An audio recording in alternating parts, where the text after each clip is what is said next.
I know, we'll see. I'm gonna stop singing. My apologies to anyone that is tuning in and listening to me singing, because that is not ideal for anyone, it has to be said. But I'm gonna try and get back in the action the before the action really kicks off, because this is getting very, very spicy here, and I don't know who's gonna win, but this is gonna be very, very interesting. I want to see how difficult Chuckle's gonna make it for Josh, if at all. Or we may have missed it.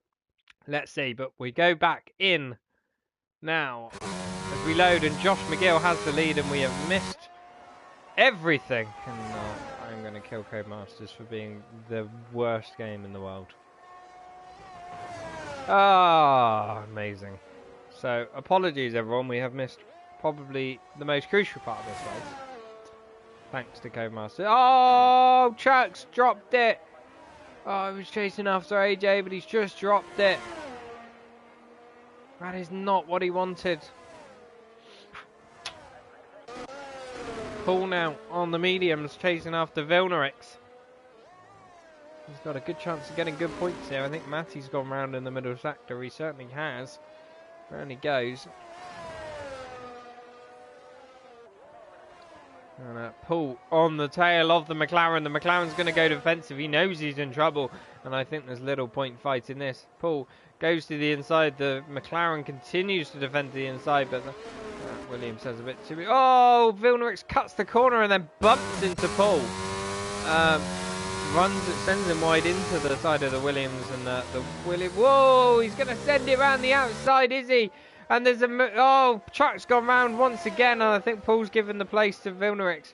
Perhaps not wanting to risk anything there. Vilnerix going very aggressive with his driving. I don't think it was intentional at turn one, but he cut the corner, got himself a penalty. Just took way too much curb, and I think it just ran him wide and drifted him into the side of Paul. And he sent it around the outside of Paul, not leaving him much room at all on the inside, but just about enough. And yeah, it's interesting racing there. But yeah, Ginge now all over the back of Vilnerix. Also Chuck now making a move at the inside. Is he going to try for it? No, he's not. And but we're going to keep an eye on this train, because yeah, Chuck all over the back of Ginge now, trying to make amends for his earlier spin. Definitely on for a podium, Chuck, but he's now... Oh, there's a little wiggle there from Ginge, and that could see him be overtaken, because they've both got DRS. Chuck will have superior grip. He's going to go down the inside. Oh, Ginge turns right across him there, and Chuck has to kind of back out. And yeah, and he continues in 8th place. Ginge not wanting to let Chuck pass, then absolutely, why not? They're racing for position.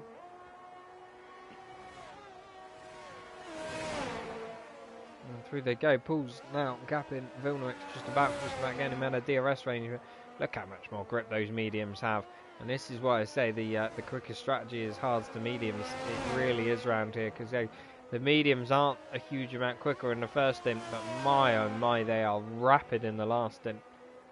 I found that out a week or so ago, a couple of weeks ago, when I raced around Hungary. It's just far superior doing it that way round. It really is, as Chuck and Josh McGill are proving, as is Paul as well, doing a fantastic race in P5. The one yellow flag, who's that? I think it's LGE. He's gone round, and that's the thing. He's doing so well in Italy, and that's the terrible camera. And here comes Ginge on Vilnerix. He's going to go around the outside. The McLaren going defensive. And just squeezing Ginge off the circuit there, not leaving him any room at all. And he's going to cut across, and now Ginge is going to go around the outside. There's a little bit more wheel banging, and continues to go wheel banging as the McLaren now runs him out. Ginge sends it up the inside. What a move. It was very aggressive. Chuck now possibly going through. They're going side by side, Chuck and Ginge, but Ginge has the position. Chuck, wow, what racing. That was audacious from Ginge to go at the inside there. and it was very aggressive, but to be honest, he was given as good as he got. It has to be said. That McLaren also being incredibly aggressive, and great racing from the pair of them. It was borderline, but I think it was just about okay. And away they go. Chuck still now all over the back of Ginge, and Ginge will not have DRS. So he could potentially be a bit of a sitting duck to Chuck here. Chuck pushing him through the last couple of corners. And, this is almost inevitable. Round the final corner, both getting on the power nicely. DRS for the Haas, not for the Williams. And I don't think Ginger's going to fight this all that much. There's not really much he can do as LGE retires in the pits, and that's a shame for him. And Chuck has the position now on Ginge, and into P6 he goes, and chasing after Paul, but I think that's going to be to no avail. Paul 3 seconds down the road. And what a little battle we had. What a little battle. Things you love to see. Aki doing very well as well, holding a second gap to AJ for the last podium. He'll be gutted without the podium, but if he hangs on in there, you never know what will happen.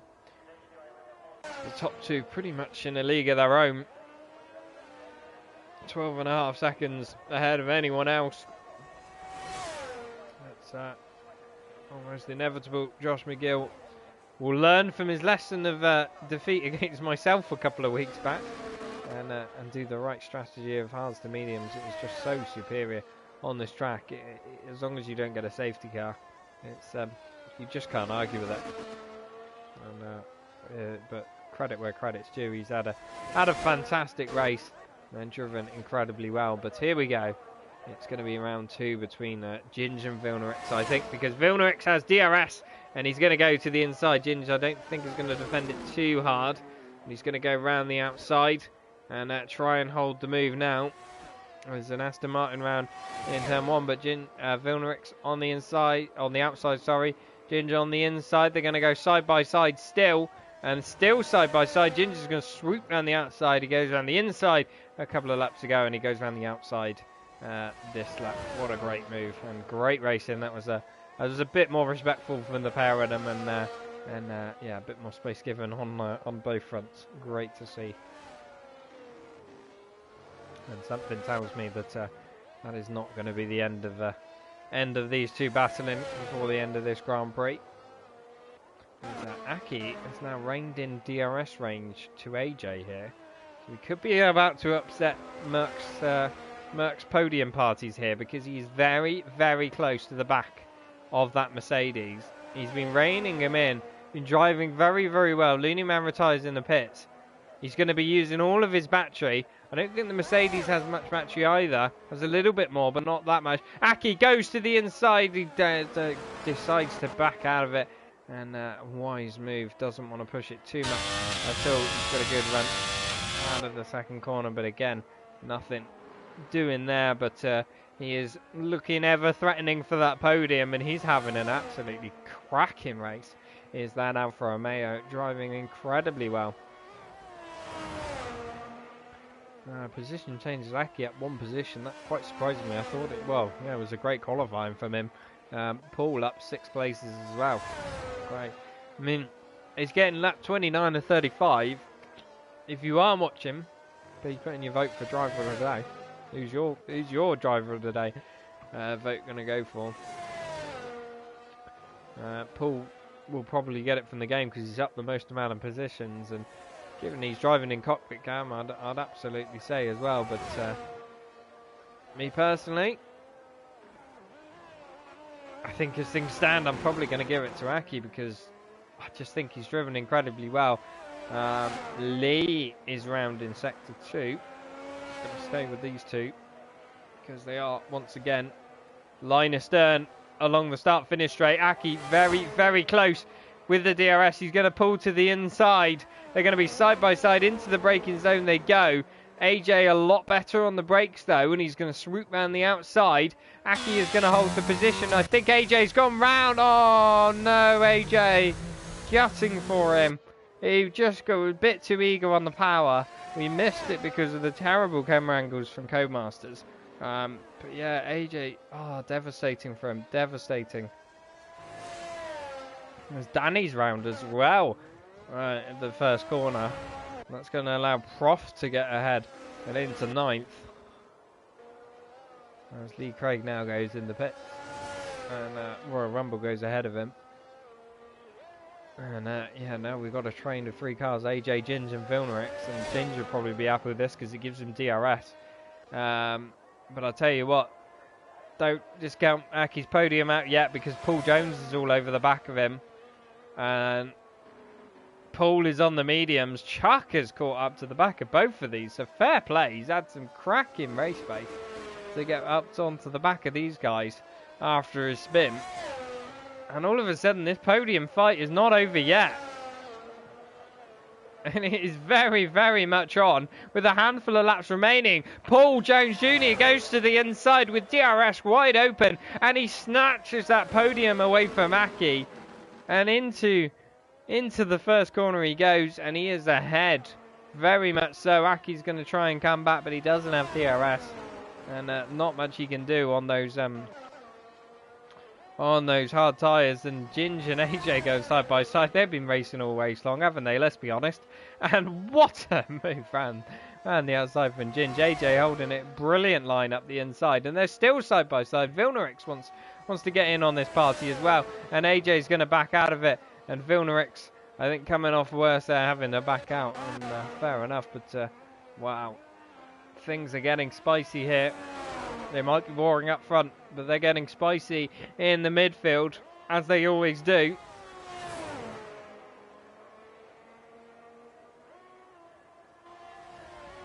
Now trying to find a way past Aki. Aki just about losing DRS to Paul.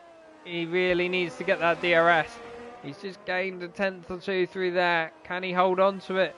I think he's just about got it, and that could save him for this lap. He certainly does have it. Neither has any battery left at all. Paul doesn't either, so they're all pretty much even Stevens on that one. Aki through he goes. And we're going to look further back because they're 3 wide into turn 1. The McLaren on the inside. Ginge turns across. AJ, there's contact.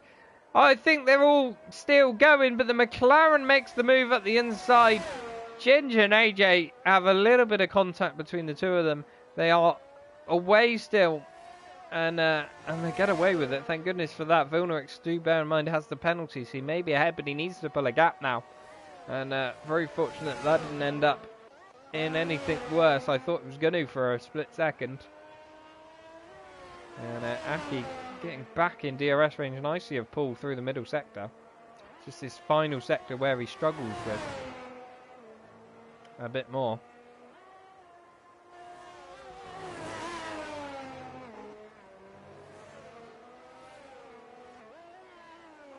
And round they go. The final corner, Aki will get DRS range on Paul. Don't think he's close enough to make a move, but it's going to be able to make him hold on to P4 for a bit longer, and it's going to make Chuck's life a lot more difficult.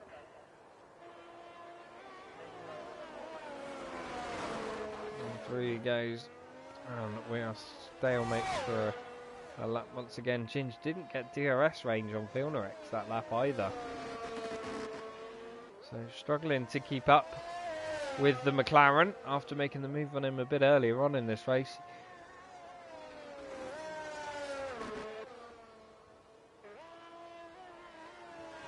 Back to the fight for the podium we go. This is definitely going to go all the way down to the wire. Those mediums surely going to drop off at some point, but probably in the last couple of laps, if at all. And Chuck pushing Aki along.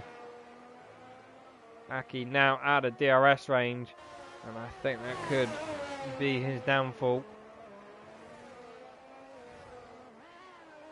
Into the second to last corner they go. Chuck made a great comeback, hasn't he, after his spin. Driven brilliantly.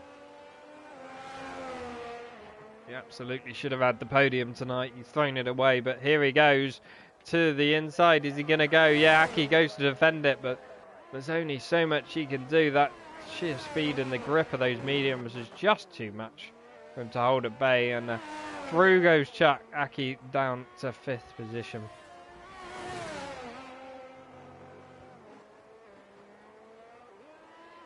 There's a yellow flag in sector 1. Who's that? I think it's a Ferrari, I believe, or Lee Craig and the other Alfa Romeo. Who knows? Speaking of constructors, I think Cass will probably take the early lead here. Looking at it with a P2 and a P4. Williams perhaps second, then followed by Mercedes. I may be incorrect there. My maths off the top of my head is not the best. Chuck now hunting down Paul. We're on lap 35 of 35 as Josh McGill crosses the start-finish straight and has a 10-second lead over Chuckle. It's been a fantastic race from him. Paul still out of DRS range with Chuck, and that could be Chuck's last opportunity. There's no real overtaking opportunities left anymore in this lap. It is just the one DRS zone.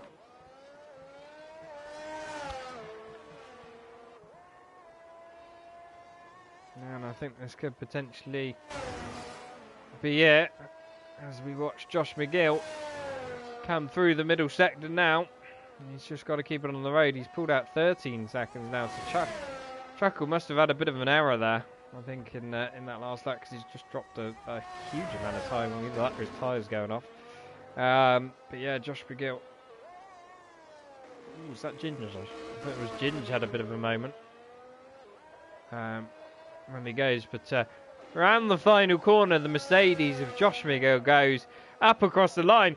Josh McGill wins round 1 in dramatic style. He's dominated this one in the end. Shackle nowhere near. I think he must have run out of fuel. He has run out of fuel, that is why. And it's going to be a huge lead for Josh McGill as he crosses the line. Not that it makes a difference on points. Chuckle will come home to go P2 while running out of fuel. Paul Jones finishes off a brilliant podium. Chuck drops to P4. Aki P5. And I think there must have been an error from both of them because they dropped a long way off the pace. Vilnarex P6. AJ. I think a lot of people run out of fuel, you know. Yeah. I think that's where Ginger's run out of fuel. That's why people are running out of fuel left, right and centre here. And it is changing the order right at the very last. Because we haven't had a safety car, it is all changed. Ginge drops all the way down to P10. He will get Matty Jones on penalty to come back up. But wow. Fuel changed a lot, didn't it? Josh McGill, though, can't argue with that. What a race from him. Dominated that one in the end. 22 seconds was his winning margin. And you don't get much more dominant than that. Driver of the day is given to Prof. Okay, I thought Paul gained a lot more positions. And I have to say, after dropping off the podium and a couple of more positions, I think I've changed my vote for driver of the day. Josh McGill with an emphatic win and fastest lap as well, so he kicks his championship off in style. Chuckle in P2, should be happy with that in the end, all things considered. Paul Jones, absolutely now driver of the day for me in P3. Fantastic race from him. Not far behind Chuckle in the end with Chuckle running out of fuel. Chuck will come in P4, Aki P5. A fantastic race from both Chuck and Aki as well. They need to be proud of themselves. Vilnarex P6 for some great racing in the end. Prof P7, AJ drops to P8. Danny P9, Ginge all the way down in P10. Sure, he's going to be devastated. Matty P11, Bugatti P12, Royal P13. Lee Craig finishes a lap down. And LGE Looney Man, Bills and Prodigy all DNFing from the race. But wow, there you have it. What an opening round we've had. It's been absolutely incredible to watch. It's been dramatic. It's been hard to predict. But it has been a great opening round, and I'm delighted that I was here to witness this, and I hope you were too. And I hope you all join me again next week. Thank you everyone for tuning in, and yeah, do get involved next week. But until then, goodbye.